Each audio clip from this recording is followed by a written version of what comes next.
बिस्मिल्लाहिर्रहमानिर्रहीम अस्सलाम वालेकुम। मैं मोहम्मद फ़राज़ हूँ और आप देख रहे हैं करंट अफेयर्स विद फ़राज़। जनाब, सबसे पहले मैसेज इमरान खान का कि आपने घबराना नहीं है, इस मैसेज को आपने पले बांधना है और 8 फरवरी तक वाकई में आपने घबराना नहीं है। और इसकी ज़िंदा मिसाल आज पाकिस्तान तहरीक इंसाफ के जो चेयरमैन जो कि इस वक्त पाबंद सलासल हैं, उनकी कॉल पर जिस तरह अवाम ने लब्बैक कहा है और जिस बड़ी तादाद में पाकिस्तान तहरीक इंसाफ के लोग निकले हैं, पूरे पाकिस्तान में जितनी बड़ी बड़ी रैलीज़ हुई हैं, चाहे रहीम यार खान हो, भावलपुर हो, बावल नगर हो, फैसलाबाद हो, लाहौर हो, मुल्तान हो, या KPK, पेशावर, शुमाली वज़ीरिस्तान, हर जगह, कराची, हर जगह पे लोग निकले और बड़ी तादाद में निकले और जो कॉल थी इमरान खान साहब की उसको सच साबित किया है।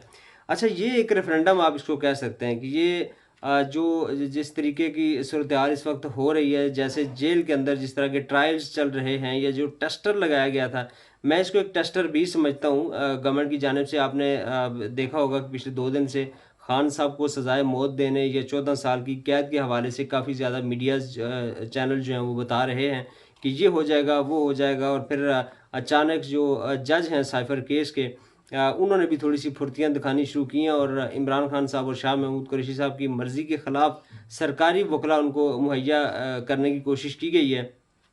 चूँकि इमरान खान साहब ने ये जो आज इतवार के दिन का पहले से ऐलान किया हुआ था और लोगों को कॉल दी हुई थी कि आपने निकलना है और रैलियां करनी है, तो ऐसी सूरत हाल में मुझे ये लगता है कि एक गवर्नमेंट की जानिब से या फैसला साज़ों की जानिब से एक टेस्टर लगाया गया था कि अगर हम मीडिया के ज़रिए ये बात फैला दें कि इमरान खान साहब को सज़ाए मौत होने जा रही है या उनको उम्र कैद की या 14 साल की जो सज़ा है वो दे दी जाएगी, तो इसमें अवाम का क्या रिएक्शन आएगा, क्या अवाम फिर भी निकलेगी या नहीं निकलेगी। तो ये उनके लिए एक बहुत बड़ा जवाब है आज पाकिस्तान तहरीक इंसाफ की जानिब से।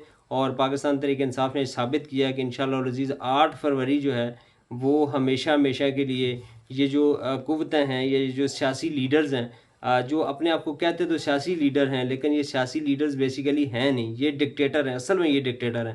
तो इनके लिए आज एक लम्हा फ़िक्रिया है कि जिस बड़ी तादाद में अवाम निकली है और जिस तरीके से आज अवाम ने रिस्पॉन्स दिया है पाकिस्तान तहरीक इंसाफ के चेयरमैन की कॉल पे, ये इंशाअल्लाह अज़ीज़ 8 फरवरी को इससे भी 4 गुना ज़्यादा लोग निकलेंगे। और जो इनकी कोशिश है कि जो टर्न आउट है वो 45 टू 50% रहे, क्योंकि 45 टू 50% जो टर्न आउट रहेगा उसमें इलेक्शन को मैनेज करना ईजी हो जाता है। कैसे मैनेज करना ईजी हो जाता है? फॉर एग्ज़ाम्पल, एक हलके के अंदर जो विनिंग कैंडिडेट है या जो दूसरे नंबर वाला कैंडिडेट है उसमें 10 से 12 हज़ार का कोई डिफरेंस है, तो उस 10-12 हज़ार के डिफरेंस को मैनेज करना इतना मुश्किल नहीं है। वहाँ पे इजीली धांधली करके 10-12 हज़ार वोट को मैनेज किया जा सकता है अगर 45 टू 50% टर्न आउट रहा तो। अगर ये टर्न आउट 65 टू 70% चला जाता है और वो मार्जिन बढ़कर 30 से 40 हज़ार वोटों का हो जाता है, तो वहाँ पे धांधली करनी आलमोस्ट इम्पॉसिबल हो जाएगा। दूसरी जानिब पाकिस्तान तहरीक इंसाफ को अब इलेक्शन लड़ना भी आ गया है। होता ये था कि यहाँ पे सबसे ज़्यादा मसला होता कहाँ पे है कि जब पोलिंग ख़त्म हो जाती है, उसके बाद वोटों की गिनती शुरू होती है, फॉर्म 45 जो होते हैं वो साइन शुदा एजेंट्स को नहीं दिया जाता और वहाँ पे गड़बड़ की जाती है। और ये पूरी साइंस है, इलेक्शन लड़ना और इलेक्शन को मैनेज करना एक पूरी साइंस है, जो कि तकरीबन 2018 तक पाकिस्तान तहरीक इंसाफ को नहीं थी पता। 2018 में उसका हल्की सी इन्होंने झलक दिखाई और रिज़ल्ट आपके सामने है। और फिर उसके बाद बलदियाती इलेक्शन हुए तो थोड़ा थोड़ा पाकिस्तान तहरीक इंसाफ ने उसके ऊपर अपनी वर्किंग शुरू की।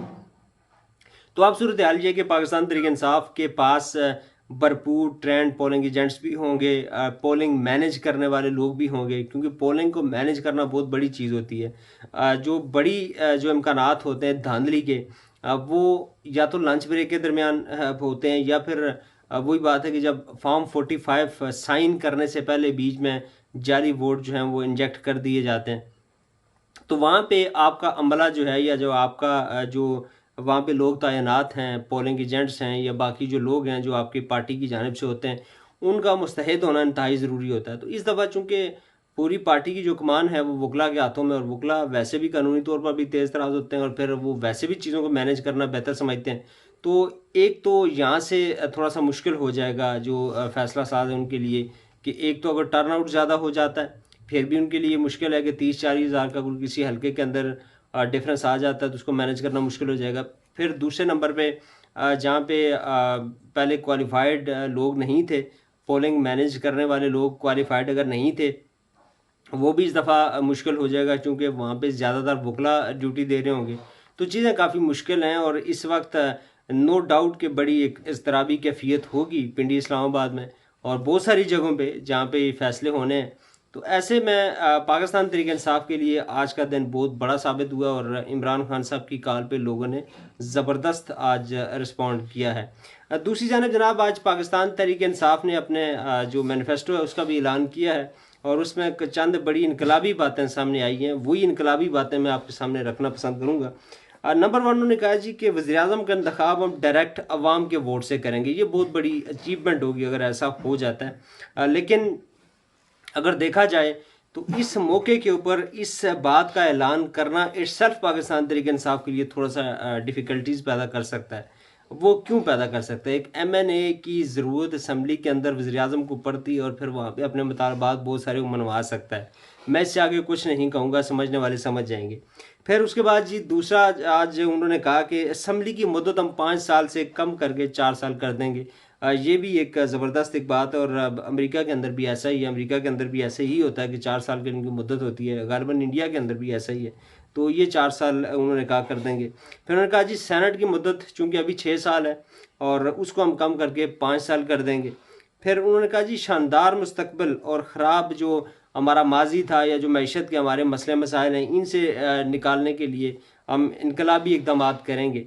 और इसमें नो डाउट कि पाकिस्तान तहरीक इंसाफ ये टारगेट अचीव कर सकती है और ऐसी चीज़ें उनसे एक्सपेक्ट की जा सकती हैं, क्योंकि पाकिस्तान तहरीक इंसाफ ने जो पिछली उनकी हुकूमत थी, जो कि बैसाखियों के सहारे पे खड़ी एक हुकूमत थी, जिसमें ऐसे ऐसे लोग इंजेक्ट किए गए थे जिनको फिर बाद में आपने देखा जब 22 अप्रैल 2022 को, सॉरी 9 अप्रैल 2022 को जब हुकूमत का खात्मा हुआ तो उस वक्त उन्हीं लोगों ने धोखा दिया जो बेसिकली जब हुकूमत बनी थी तो उनको इंजेक्ट किया गया था, एक प्रॉपर एक प्लान के तहत उनको इंजेक्ट किया गया था। तो इस तरह की हुकूमत के बावजूद अगर पाकिस्तान तहरीक इंसाफ ने कुछ ऐसे इक़दाम ले लिए थे जिसमें एहसास प्रोग्राम है और बहुत सारे प्रोग्राम हैं, आपका सेहत इंसाफ कार्ड है, इस तरह के बहुत सारे इनकलाबी इक़दाम पाकिस्तान तहरीक इंसाफ ने हुकूमत ने लिए थे। तो अभी अगर एक सही मेजॉरिटी वाली हुकूमत मिलती है, एक ताकतवर हुकूमत मिलती है, तो फिर ये चीज़ें करना पाकिस्तान तहरीक इंसाफ के लिए आसान होगा कंपैरेटिवली। तो ये आज की कुछ ताज़ा तरीन अपडेट्स थी और आखिर में यही कहूँगा कि आपने घबराना नहीं है, आपने डट के खड़े रहना है। जैसे आपका लीडर, आपका कायद डट के खड़ा हुआ है, भाग नहीं रहा, कोशिश की जा रही है कि उसको भगाया जाए, उसको किसी तरह उससे एनआरओ हासिल किया जाए, लेकिन वो अभी तक नहीं मान रहा, डटा हुआ है। आपसे भी यही गुजारिश है कि आपने डट के खड़े रहना है और एक मैसेज कि अपने कैंडिडेट्स को आपने सपोर्ट करना है, अपने कैंडिडेट्स के निशानात को प्रमोट करना है। मेरा हल्का NA 16 अली असगर खान, वहाँ से जो हैं वो हमारे उम्मीदवार हैं और इंतखाबी निशान उनका प्याला है। प्याले को रखिएगा याद, अपने अहलो अयाल, दोस्तों अहबाब के साथ और रिश्तेदारों के साथ उसको शेयर कीजिएगा, ताकि बल्ले का निशान जाने से जो परेशानी का सामना हमें करना पड़ सकता है उस को कम से कम किया जा सके। और फिर मेरा सूबाई हल्का PK 42 और उम्मीदवार हैं नज़ीर अहमद अब्बासी साहब और उनका निशान है मोर। मोर को भी रखिएगा याद और इसको अपने अहलो अयाल, दोस्तों अहबाब और रिश्तेदारों के साथ शेयर कीजिएगा, ताकि ज़्यादा से ज़्यादा लोगों तक ये निशान पहुँचाया जा सके। अल्लाह ताला हम सबका हामी और नासिर हो। अस्सलाम वालेकुम रहमतुल्लाहि व बरकातुहू।